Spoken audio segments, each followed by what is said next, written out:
Hey guys, Darren Kelly, coach of Wide Rushing Pods, and welcome back to another episode of Trade Mode heading into round 14, the third round of the bye rounds, which surprisingly is going to be another fairly straightforward and simple bye round. I think it's a pretty big pattern so far this year with the bye structure is that we're having it fairly simple than what we have in the past. So I think there's some learnings out of that, which we could probably dissect towards the end of the buys, if not towards the end of the year, and what learnings we can take from that, in the future years, if this structure sort of continues in coming years.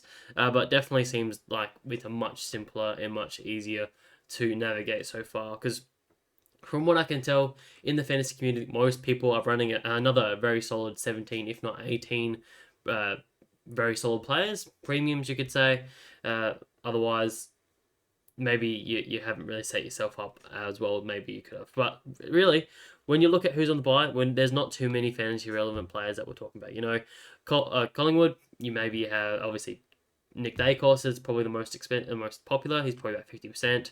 Ned Long's obviously been a phenomenal mid-price pick for this second half of the first half of this, so for whatever you want to call it. He's been an amazing pick so far. Obviously, if you don't have him, you're hurting a lot. It's just how well he's going. Josh Dacos is the other one, a little bit less popular, but yeah, he's still thereabouts. So that's three there.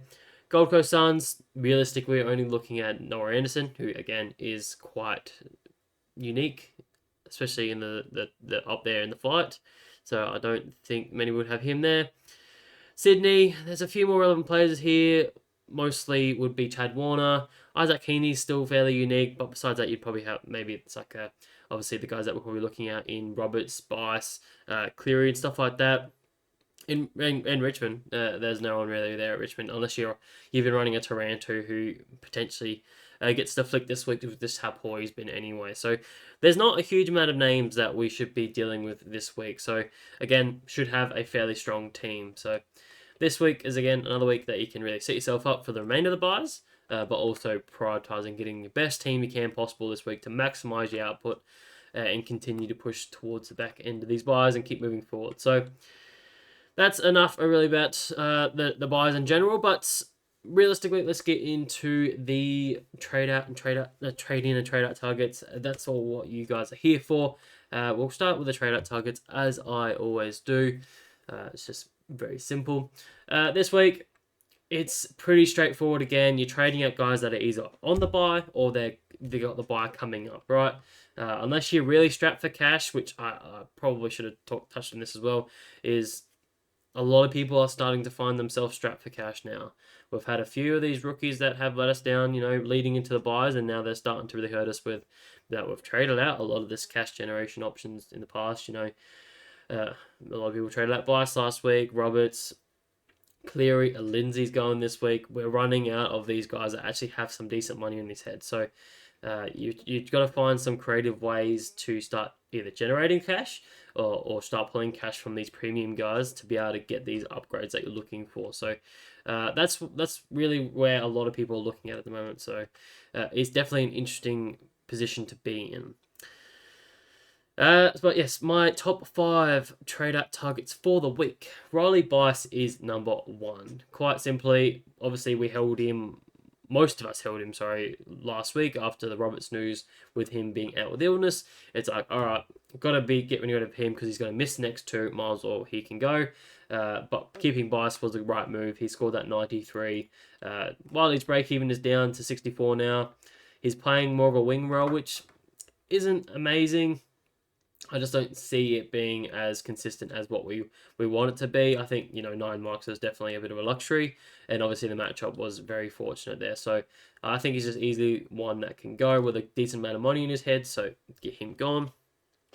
Number 2, Caden Cleary. For anyone that was still holding him, he's not quite top of the line here, but he's definitely one that has decent amount of money on his head with 450k, super high break even. Won't play this week, so if you need a bit more money to be able to do the trades that you want to do, then you can look elsewhere. But I think if you still have him, he's definitely a pretty big target with the buy this week. That will just improve your numbers this week particularly. So here's my number 2. Number 3 is Xavier Lindsay. Been a phenomenal pick so far this season. Obviously done some amazing things. It's been a bit of a roller coaster with, some pretty bad scores, with obviously that injured score early back in the year. And he's sort of struggled here and there coming back from that injury, and then obviously had a pretty purple patch, hitting these 70s and even a 90 here and there. But I think it's time to go now. I got that subbed out on last week, and his buy's coming up next week. Super high break even now. I'm not going to make any more coin. And job security just is potentially at risk as well. So good man on his head, high break even, all positive signs that he's one that can go. So you can easily trade him out to get those upgrades that you're looking for. So you could easily put a Lindsay and a Bice together, and that gives you $1.1 million. And then you can easily get a 900k player this week. So that's a pretty good combo there. Number 4, and this one, it sucks because I love this man, and he's been a phenomenal pick as well. He is the number 1 traded out player so far this week, and that is Levi Ashcroft. Obviously been the number 1 rookie pick this season, with just being that, I think it was pick number 5 at the end. I can't actually remember. Pick 4 or 5, one of the two. Has been phenomenal out there on the wing. Surprised that the role he's been playing has allowed him to score as well as he has. And not seeing any CBA time at all, which I guess isn't super surprising given the midfield of the Brisbane Lions. But yeah, this is the consistency of this man has been phenomenal. So, and before he dropped these 260s back to back in the last 2 weeks, I was sort of starting to question whether he was someone that we needed to trade out. Sort of like a Harry Sheezel back in a couple of seasons ago, where he was doing quite well and he was pushing the best of the top 6 of the line. I thought Levi Ashcroft could continue to do that, but unfortunately, whether that's due to the sub out and obviously the wet conditions of the last 2 weeks, he has dropped 2 lower scores and now he's break even super high. Starting to burn some cash. I don't want to get attached. If you remember my philosophy, I don't get attached to these sort of players too much, and I'm just a bit more cutthroat. So time to get rid of him. So he's down there at number 4. Like I said about the others, super high in terms of his money on his head. Don't need much to be able to make a big upgrade from him. Sam Doherty is obviously a huge target this week. It only costs you 50k to get to him, or 60k, whatever it is. Not a huge amount. So that is pretty surprising. So he is another one that can absolutely go if it gets you to that play that you're looking for. Otherwise, I wouldn't. I could see a world where you just hold him this week, and he could be another fieldable option for you. That is a pretty safe 60. Otherwise, he can push the likes of 80s, if not 90s. This week, up against GWS, a bit of a tougher matchup, particularly for wingers. But we know how good of Levi Ashcroft is. He just finds the ball no matter what. So, yeah, I don't mind him if you want to trade him out. Number 5, I've split it between 2 players, and these 2 don't have to go, but I just think in terms of if you're wanting to improve your team and maybe you're struggling for a bit of cash generation and you just want to make a bit of aggressive moves, Matt Roberts, I think, can absolutely go. Obviously, a lot of people traded him out last week with that illness, but he's missing this week just due to bye. He will obviously come back next week and continue on his merry way to be this sort of 90 averaging guy. He's just not hitting the mark for me for what we sort of want from him. He's not part of the top 6. He's not even close to it. He's probably 10 points off, where we're seeing probably 9 other defenders at the moment averaging that 100 plus, which is just phenomenal. So I just don't think he's part of that pack, and you want to at least get one of those 9 other players and have a bit more comfortability with those other guys. So I think he can be absolutely one that goes. 900k on his head. Beautiful amount of cash, so he can go. Ned Long is the interesting one. He's not part of the top trade out groups because I think the general consensus is most people are going to keep him. But until the last couple of weeks, my plan was always to trade him this buy round, right? He's his buy. He's been a good cash generator for us. He's put up some pretty solid numbers for the second part of the season. I can't remember exactly when I traded him in. But yeah, he's been phenomenal, right? He's been probably a highlight swing pick if you've had him for a decent amount of time. But looking at the run that Colin would have post-buy, it's hard to pull that trigger now. Just with probably 6 weeks after that, he has a phenomenal run where he could put up some very decent points for our teams and is scoring like a premium. I've spoken about the midfielders, the top 8 midfielders, being quite different to what they have been in the past, right? So I think he can push those limits of being a top 8 midfielder for that period of time. Like, he's shown that in the last 3 weeks that he has the capacity to do it.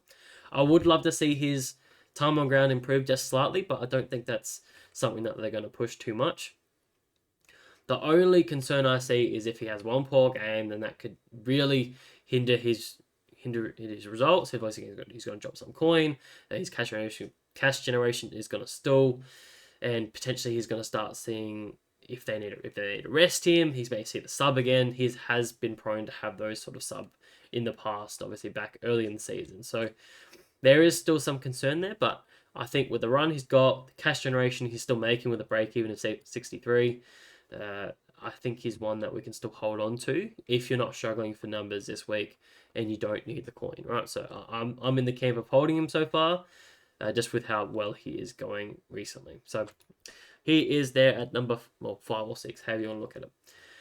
A couple others I wanted to talk about who didn't make my top 5 here is a couple of the premiums, and this is where I was sort of talking about being a bit creative. Obviously, I spoke about cash generation being a bit of an issue at the moment, where a lot of our cash cows are really dried up. You've probably only got a couple of these guys that maybe a 300, maybe 400k at most that you're looking at trading out. If not this week, definitely next week, right? Freeing up some cash from Bailey Smith, for example, who's $1.2 million, who is on the fringe of will he play this week, will he not play, is a very creative way of freeing up coin, right? You could split him into 2 players quite simply, right? You know, Kobe McKerch is literally half his price tag at 620 or 630k, right? So if you're really looking to find a creative way of doing it, Bailey Smith could be an avenue for that, right? If he misses this week, then he's only going to be playing 2 of his next 4 matches, right? Oh, sorry, no, 2 of his next 3, because he's going to miss this week. He missed last week already. He'll only come up against the Brisbane Lions in his next 3 matches. So that's the problem, right? He plays the 4th game around Saturday afternoon, so it's a bit late to be making a call on your trades. So we probably won't know, right? So it is a very risky play, but it is a very creative way of creating cash generation, right? So it's just something I wanted to explore if you're super struggling. So just keep that in mind. The other guys that I want to talk about as well is, obviously, I'm not really thinking about Nick Dacos, even though he is surprisingly up there as a trade out target. Obviously copying a few tags here and there. He's still averaging 103 and definitely part of the top 8 midfielder. So I'm not in the camp of trading out Nick Dacos. Like I said, the run after the bye is pretty phenomenal that I want to be part of that. So I would not be in the camp of trading Nick Dacos. The guys that I am in the camp of trading out, though, is potentially a Chad Warner. And now this is not something that I previously thought I'd be doing. You know, I traded him in probably 3 or 4 weeks ago when he had that pretty good run. He's not been as good as I sort of wanted him to be. You know, he's gone probably at just over 100, or maybe just under, with some poor scores here for that period of time, and has been part of the top 6 forwards for that period of time. But looking at his role over the last 2 weeks particularly, he's dropped his CBA numbers just slightly, which is a slight concern for me, particularly with the likes of, you know, Mills coming back, and there's been chat of him being back in that midfield. Didn't play any CBAs on the weekend, but he's obviously still getting back to his best, obviously 2nd game back in. So there's a chance that he does get introduced into that midfield at some stage.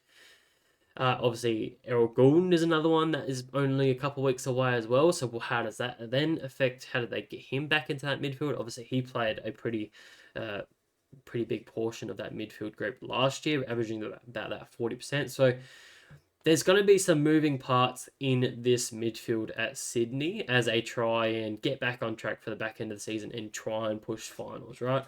This team is definitely capable of it. It's just they need to put it all together. And if they're going to find a way, there's every chance that there's moving magnets, right? So, and Chad Warner's a very capable small, like a pressure forward, right? So with the last 2 weeks, he's been down on those 40% CBAs. he hasn't scored particularly well. I know he had 5 free kicks on the weekend and it could have been 95, but in that matchup, that should have been a 120, quite simply.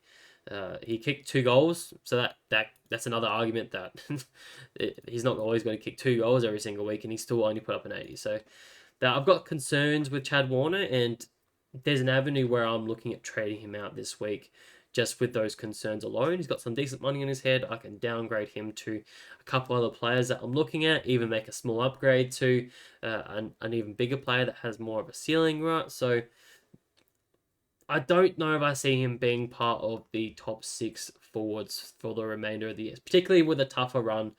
Something else I wanted to mention. Put Adelaide and Western Bulldogs just after the bye, so not great. After then, it's sort of okay, but not anything amazing, right? He's got 4 easier matchups, 1 neutral, and 3 tougher matchups. So realistically, he has more of a tougher run than he does an easier run. So I think I'm leaning towards that he can definitely go. Improve your numbers this week so you have a better 18. So yeah, I don't mind trading him out. The other one is Isaac Rankin. Now, obviously, he isn't on the buy this week, which is the tricky part. And he's not worth as much. He's 850k, so he's already sort of starting to bottom out in cash. Still has quite a high break even. Hawks this week will be a bit of a tough matchup as well, especially at Tasmania.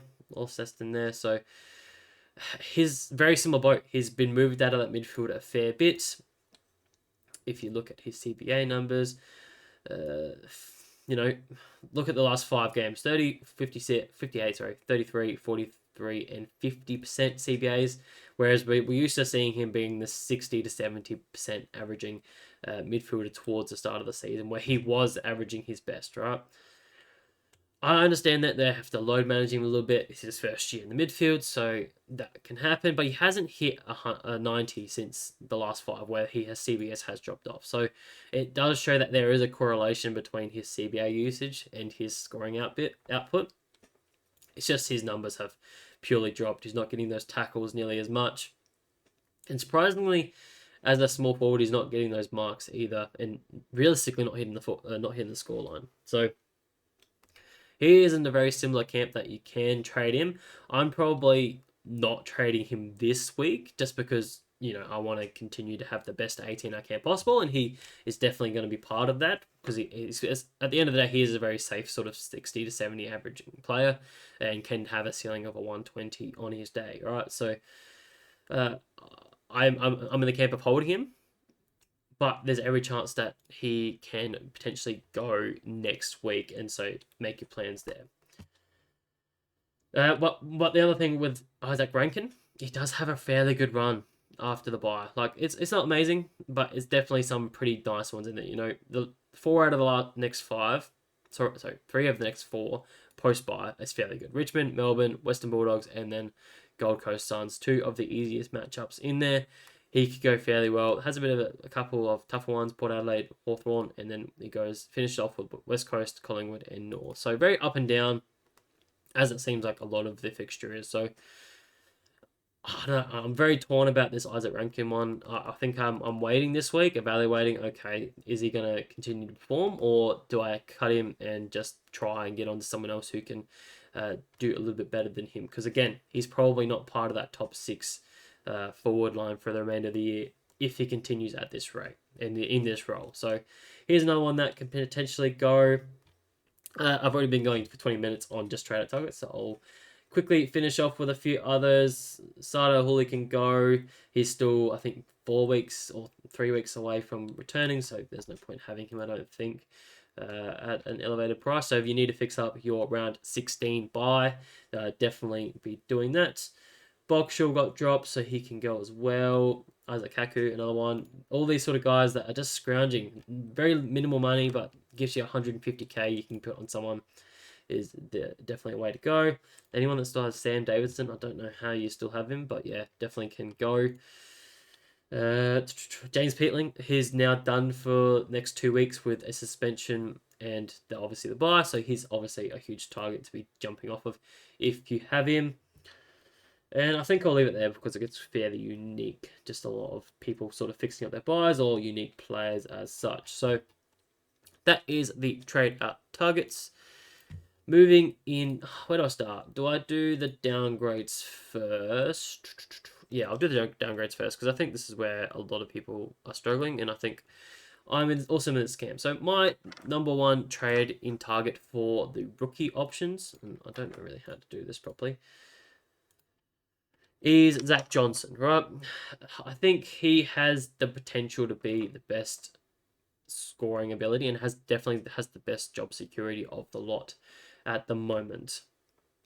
He has the next 3 weeks without any defender coming back in. Obviously, Redmond and Ridley are still 3 weeks away, but they only have 2 more weeks before they have the bye. So you're guaranteed probably get next 2 weeks where you can potentially make 100, if not 120 sort of K.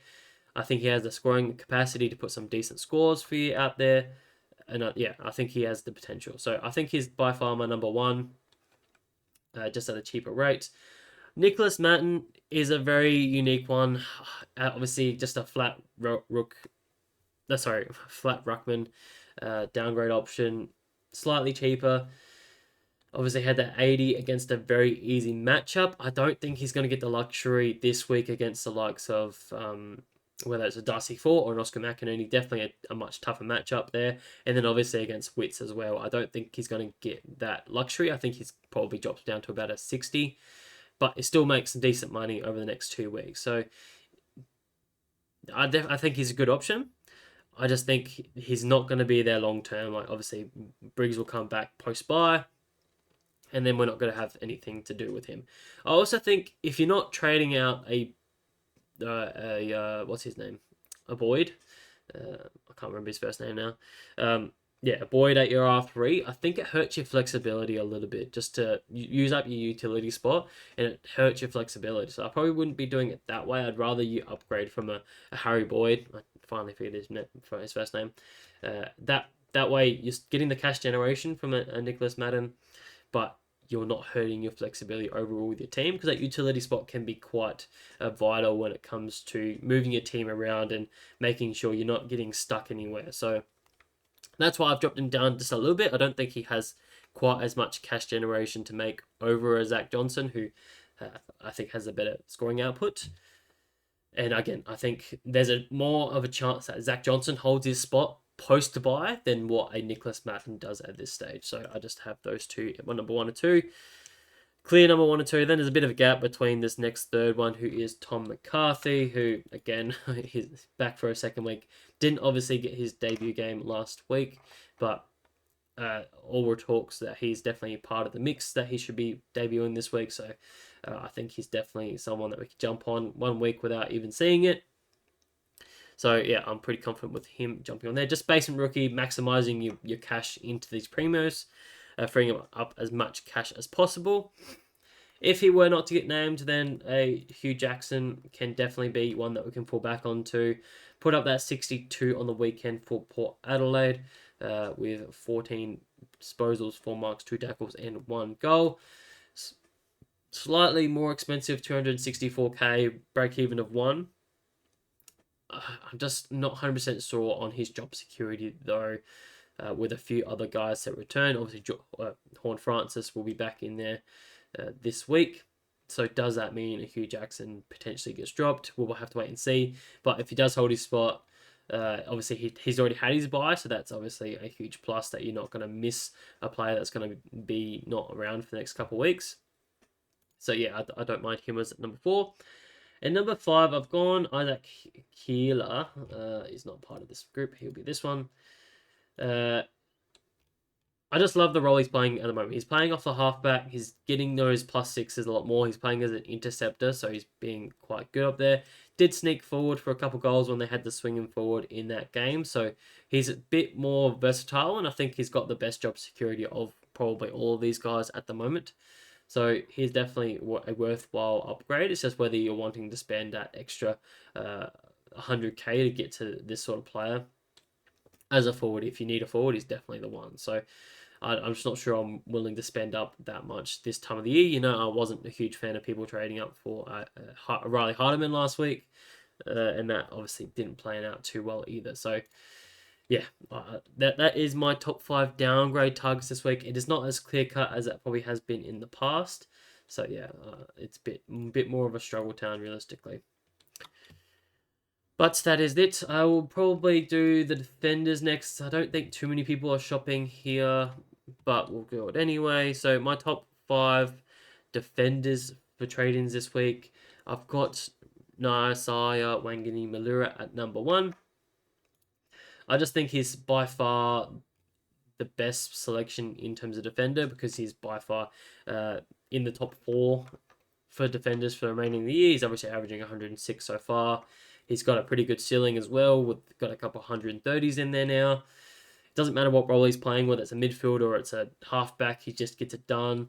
The only thing I'll say is that he doesn't have the greatest run in terms of, his fixture. He's got 2 tougher matchups the next 3 weeks, or 2 weeks, sorry. Western Bulldogs and Collingwood, 2 very tough matchups. The run does start to open up a little bit after that with a couple better matchups. So with a bit of pain potentially the next couple weeks, but you'll get the reward for the remainder of the season. So he's definitely up there as an option. Again, by far is one of the defenders that you probably want for the remainder of the season, being that top echelon. But as I mentioned, there is probably a solid 9 defenders that you'll be comfortable with owning back there. So I think he's easily there. You are paying for what you're going to get with just over $1 million there. Number 2 is his teammate and Jack Sinclair. Obviously, the 2 West Coast, St Kilda boys. St Kilda. I can't get my fucking names right today. Jack Sinclair is slightly cheaper than a Nasiah with 30k difference.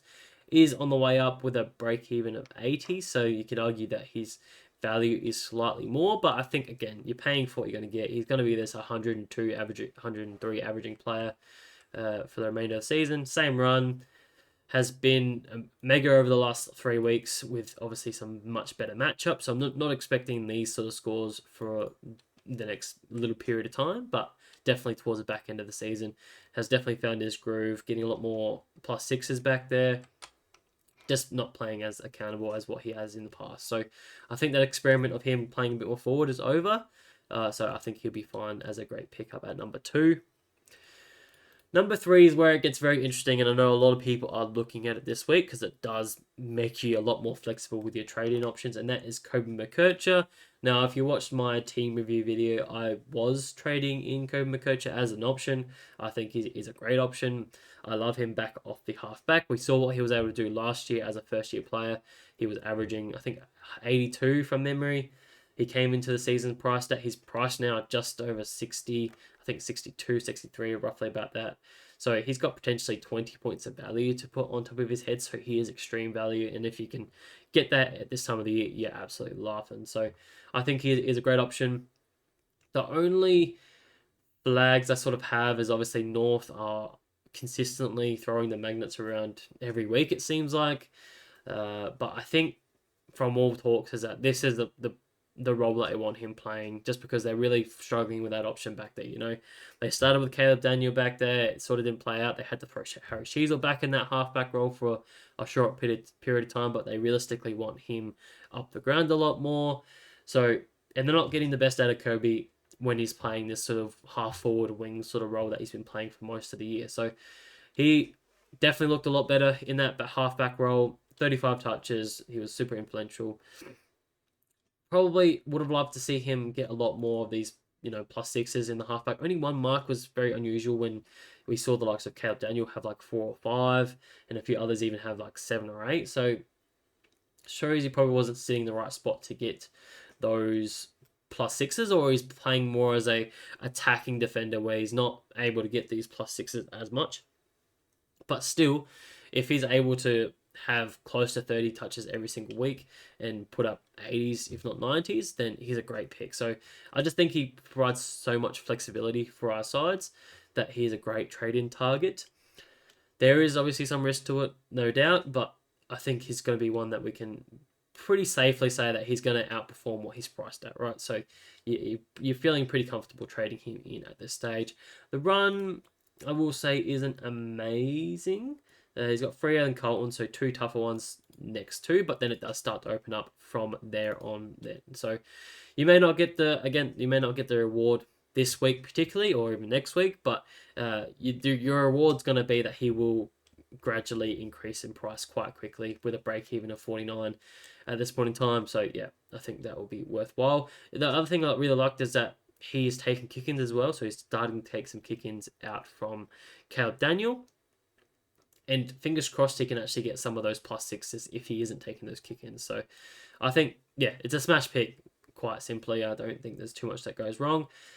If I could have 3 trade-ins this week, he'd definitely be part of that. But at this stage, I'm just probably just going to have another look this week. I think he's easily one that I can grab next week for that sort of 670 sort of price tag and not have to worry too much about it. So yeah, love that trade-in at number 3. Number 4 is one I'm starting to get a bit colder on, as Miles Bergman. Obviously, I don't need to go on about it, but I did start him, and has been one I've been hugely watching over the last sort of month since this new midfield role.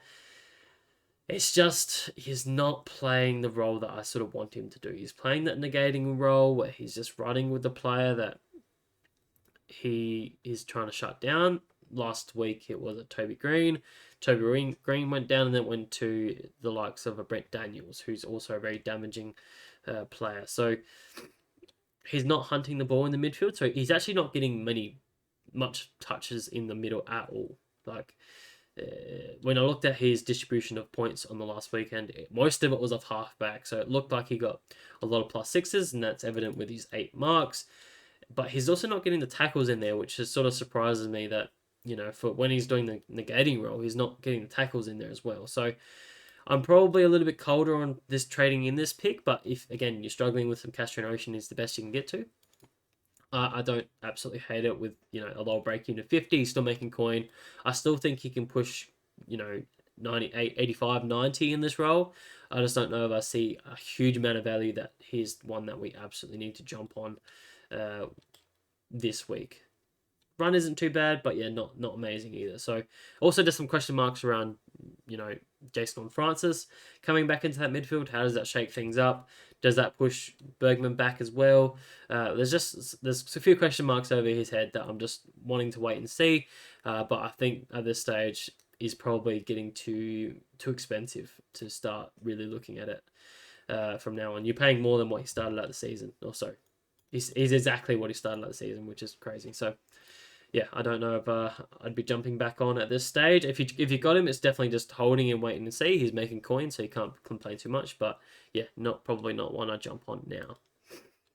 And the final player in my top 5 defender trade-ins is Bailey Dale. If you're new around here, I'm not a huge fan of Bailey Dale. I know he put up the very good score of 112 last week, which credit to him, he did quite well. I think he did start quite slowly in that game particularly, but just got it done towards the back end where he just started to rack up a fair bit. But he comes up against a fairly good run, as I've mentioned previously. 4 games of very good matchups, particularly this week against St Kilda. We know they love to give us some points. So again, I could see him having quite a big ceiling Thursday night, tomorrow night. So I don't think he's the worst option to trade in.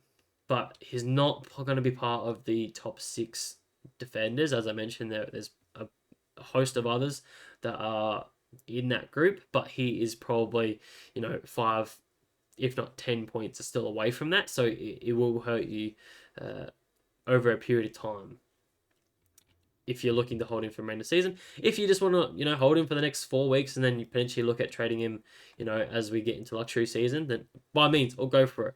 But I just don't think it's one that I want to be jumping on. He's still expensive. Like he's only 40k less than a Jack Sinclair. So it's not like you're getting an absolute bargain from him. He is quite expensive for what you're going to pay for, right? So I'm not a huge fan of this pick, unfortunately. So he's down there at number 5. I've obviously left a few names off my top 5 list, like a Connor Rosie. I think he's by far number 1, but he's 40% owned in the competition, so I think everyone that is still playing has him. You're not trading in these round 16 players anymore, guys. Don't be silly. It's pretty straightforward that we're not doing that anymore. I was a little bit more lenient towards that, towards the start of the buys, but now it's just a no-go zone. You're just missing that player. I know how good Holmes has been, and he's absolutely flying up, but you just missed him now. You're going to just wait until he's a bit more expensive. I think you'll hurt your buy structure quite quickly. Jordan Clark is not someone I've hugely explored, but again, he's not going to be part of the top 6 defenders, and he's probably 10 to 15 points off the mark. Very unique. The run is decent, I will admit. Is obviously someone... Rio are some people that I'm looking at targeting there, but yeah, I'm just not on Jordan Clark this year. Harry Sheezel, probably still not touching it, even though he had the good score on the weekend. I just don't think going there. It was a matchup that did him quite well. So yeah, I still don't think anyone's touching this with the half forward role this so far. But that's probably it for the defenders. Let's get into a few more relevant options, and that's the midfield options this week. So my number one midfield option this week to trade in is Andrew Brayshaw. Now, probably comes as no surprise. A lot of people already have him. I was one of those unfortunate souls that didn't start him, or sorry, didn't pick him up when he was a bit cheaper than what he was now. So I think he is one that you absolutely want to trade in. I think if you don't get him now, you're going to be in a world of hurt because he does have a fairly nice run for the next 4 weeks. So yeah, I'm picking him up this week. I think I've made that decision that I absolutely want him. Just looking at the run, North, Essendon, St Kilda, then Sydney, fairly decent, but then it does get a bit tougher from there. So for the next 4 weeks, I particularly want him, and I still think he's going to be part of the top 8 midfielders for the remainder of the season, no matter what. So the only question marks I have is if he's going to cop any attention over the next period of time. I don't see it coming from North at all. They haven't particularly tagged anyone. Essendon have used Durham, but he is out for 2 weeks with that suspension. I don't think that's been overturned, so I think that will stand. Maybe they use a Setterfield instead. But again, that could be toss up between Sarong or Brayshaw. I thought we saw, a bit before the bye that they were sort of targeting Brayshaw a little bit more now rather than a Sarong. So it's a bit of a tricky one there. Obviously, St Kilda have the likes of Windhager. So that's obviously a potential to happen. And Sydney have the likes of James Jordan as well. So potentially some tags coming his way. But that, again, could go 50-50 either way with Sarong as well. So, yeah, very interesting picks, both of those. While we're talking about Sarong, he is my number 4 pick as well. I just think with how cheap he is at the moment, just over that 900k range, is someone you can take a punt on that isn't too expensive. Again, very similar run. We saw him start to return to some form towards the back end of before the bye, with averaging just over 100 there, average 105, I must say. One easier matchup against the Gold Coast Suns, and 2 tougher ones against Port and GWS. So starting to see him actually roll a bit better. Obviously, he relies quite heavily on high disposals. He's not really wanting to get a lot of marks that we've seen previously, and he's not a huge tackler at some stages. So he can hit the tackle marks, but he's not always going to do that. So, yeah, I think he's a decent option down there. But again, if I had to go purely off confidence that if you want the best of the best, I don't know if Caleb Strong is going to be the best of the best for the remainder of the season. He could just be someone that you trade in for the next 4 weeks, generate some coin for you, and then potentially can be traded out later on in the piece. So I think he's down there at number 4 for me. That's the 2 Freo guys done. At number 2, I still have Marcus Bontempelli as a great trading target. I know he didn't do well last week with a 91. I think that was always going to be expected. If you go back to my last week's video, I always said it was going to be, a 90 to 100 pick score last week. This is now the period where he starts to open up a little bit. He's got a pretty healthy run for the next period of time. I'll show you it on here. It's a bit easier to show you. To St Kilda, Richmond, Sydney, and North. Again, very good 4-week stretch of games. And we know how good Marcus Bontempelli could be. So I think you want to jump on him. Yes, he's got a high break-even now of 129.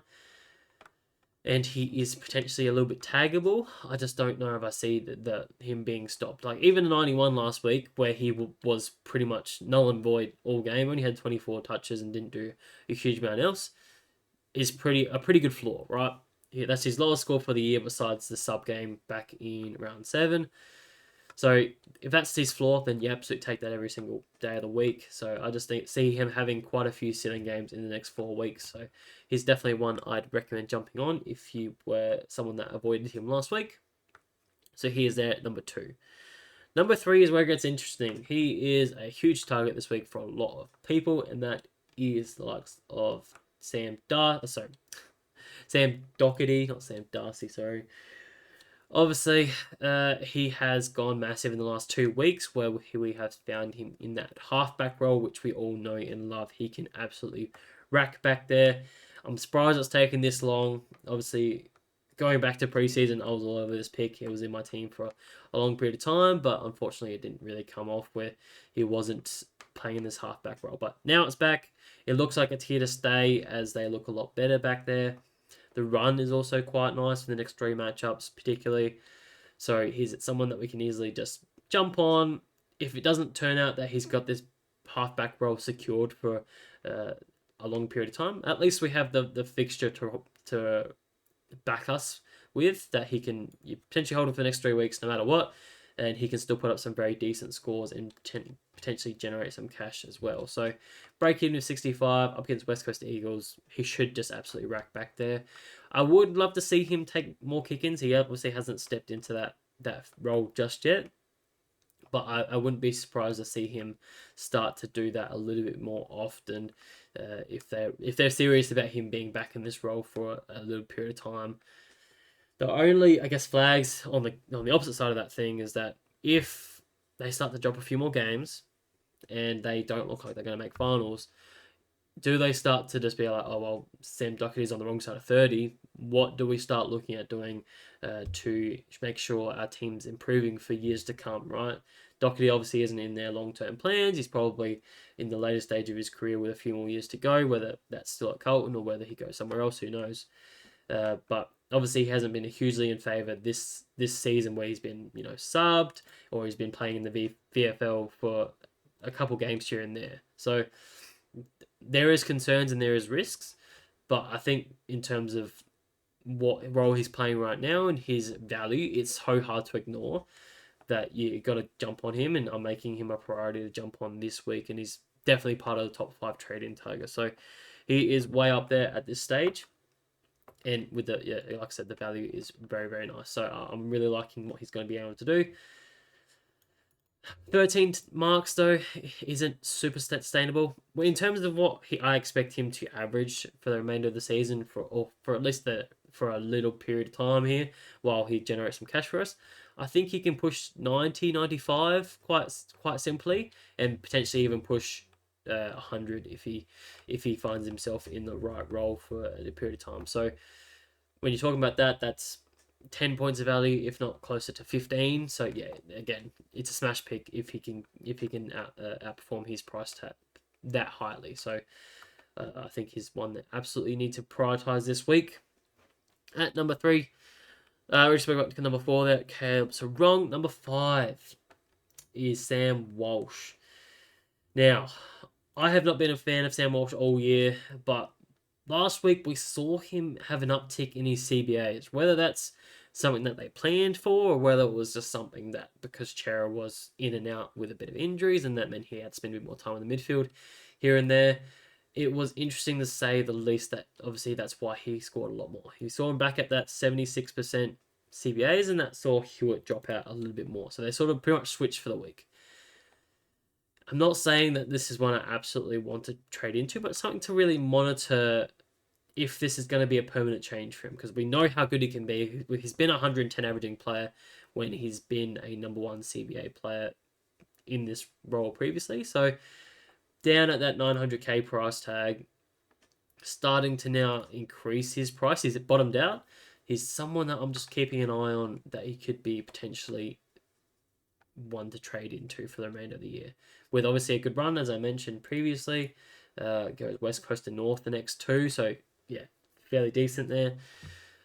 Even towards the back end, Melbourne, Freo, Gold Coast, and Essendon. I'm saying that this is something that I want to monitor and could potentially be a trade at some point towards the back end of the season. I'm not saying to jump in this week, but it's something to look at. Fairly unique as well. The only other option I wanted to talk about is obviously someone that is not part of my top 5 and is someone that is being spoke about a hell of a lot so far, and that is Zach Butters. Now, I understand the appeal that he is super cheap, right? He's nearly 900k, 936k, still has a fairly big break even, obviously off the buy. Put up the 104 on the weekend in what was wasn't hugely tagged as sort of we expected against the likes of Bedford, but I'm still not a fan of this pick at all. Just and that probably comes as a bit of a surprise to most people because a lot of other content creators are talking about him quite a lot. I'm not a huge fan. So he comes up against Melbourne this week. We saw what the likes of Ed Langdon did to Dacos, and I have the feeling that Zach Butters and Nick Dacos are very similar sort of players where they're both quite good ball users. They're very similar body types, and they're pretty damaging midfielders. So I could easily see Ed Langdon going to Zach Butters this week and doing the exact same effect where he drops an 80, right? So I don't think this is the week that I want to jump on Butters. He's definitely someone that I want to target in the future with how cheap he is. Don't get me wrong. I love the Zach Butters. I was one of the first ones to jump on him back in 2023 when he was an up-and-comer as a forward for us. Was probably one of the Hilux winning picks for me back then. But also, I was a huge starter of him last year when he was a bit underpriced, and he was an amazing pick back then. And by far, he can be a top 8 midfielder to finish off the year. I just don't know if I see it happening just yet. So this weekend, potentially tagged by Ed Langdon. Week after, round 15 against the Sydney Swans, James Jordan again. Another tagger who loves to stop these midfield sort of guys that are damaging. I could see him very easily going to Zach Butters as well. So trading in as that guy that's going to potentially cop 2 tags in 2 weeks is not something that I'd be putting in my books at all. Let alone for a third week, we've seen Chincotta come back into the side for Carlton and start to do a bit of tagging role on Zach Merritt, and we saw how he was able to stop him scoring well, only putting up like a 70 or something like that. So again, could be another tag coming in that week. So 3 tags in the potential next 3 weeks is not something that I'm wanting to sign up for, no matter how cheap he is. I think you can wait, and I think you'll get much more reward trading him at a later stage than right now. So I'm probably leaving it for a later pick. So that's the reason why he doesn't come into my top 5, and I'm not a huge advocate of trading him in, just for those sort of reasons. I don't think you're going to get the reward in the coming weeks. There's every chance that those tags don't come true. You know, they could easily go to a Rosie who's playing off halfback, who's being quite damaging as well. But if they want to stop the engine room, Zach Butters is the man, and I can easily see that going to him quite frankly. So, yeah, I'm not a huge fan of Zach Butters this time of year right now. So that's all I wanted to mention with the midfielders. Quickly touching on the Ruckman trade-in targets, if you're looking at Ruckman. I don't think we are, but just to cover off my bases. Cherry is still my number 1 pick. I just think he's been super consistent, you know, for the best of 2 months now, only dropping once below 100, and that was against Darcy Cameron in an unusual game there.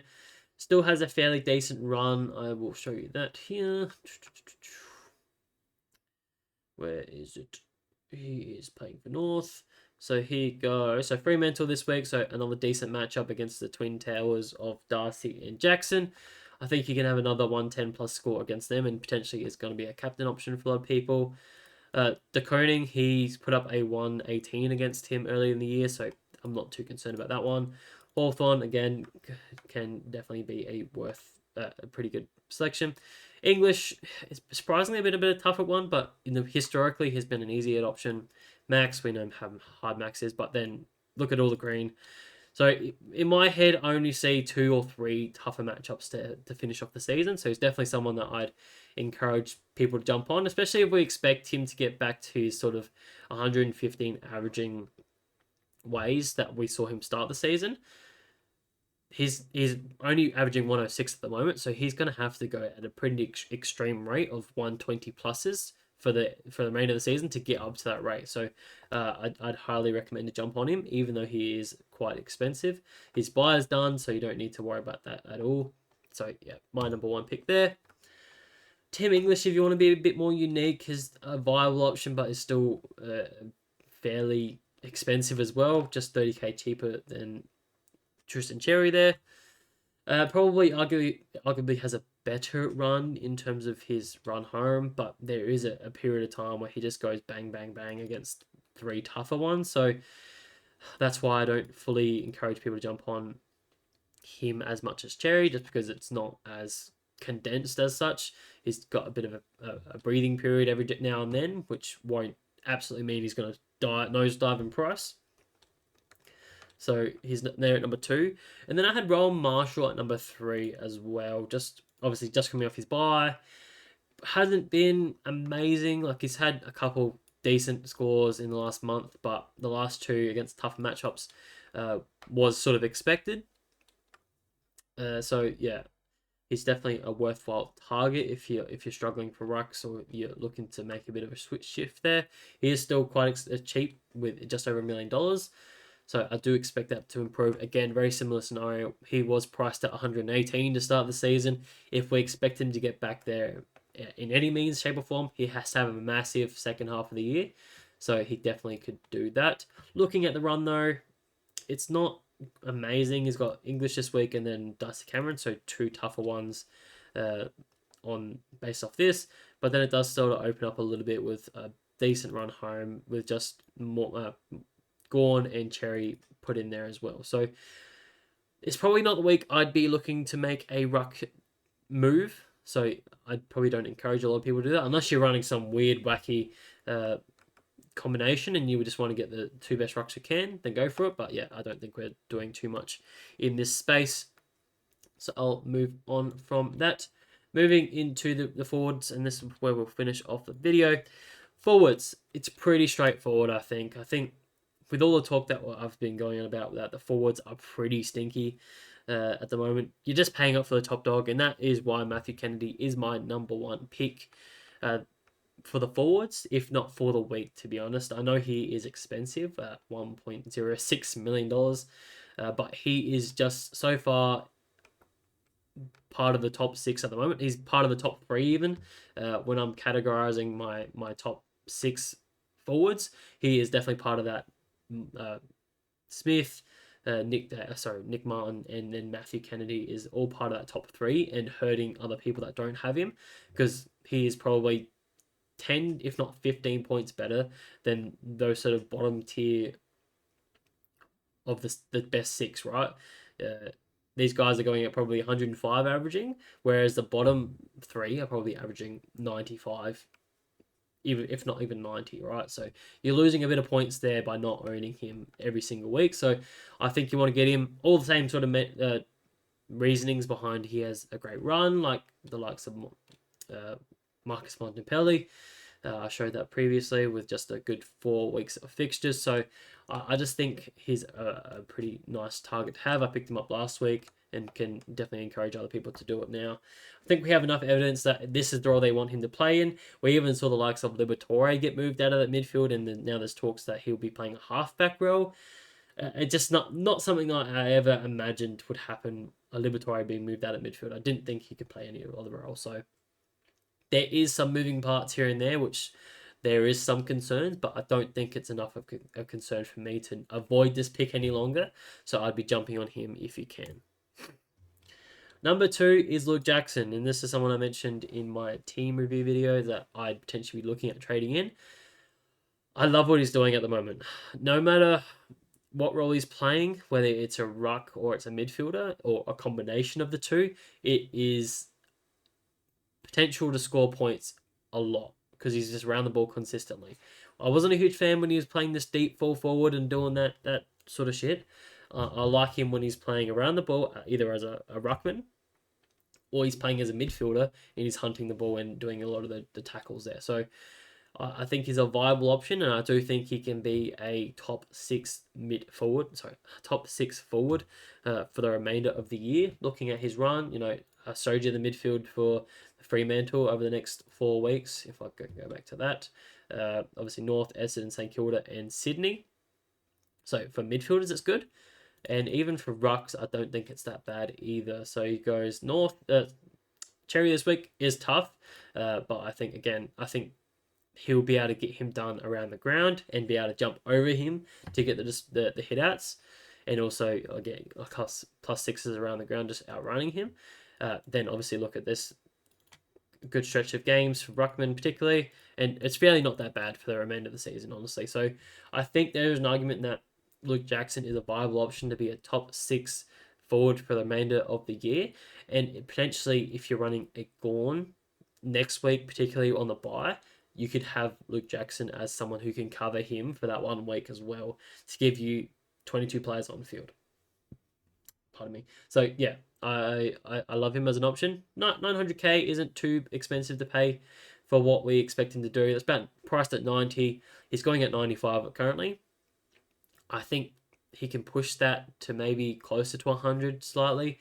And yeah, like I said, he can be a very good option. So he's just a unicorn. He can do whatever he wants. He's trying to improve his worth. Obviously, there's talks about him potentially moving clubs at some stage in the off season. So yeah, I can see him just going really well. So I love him as an option. That's why he is my number 2.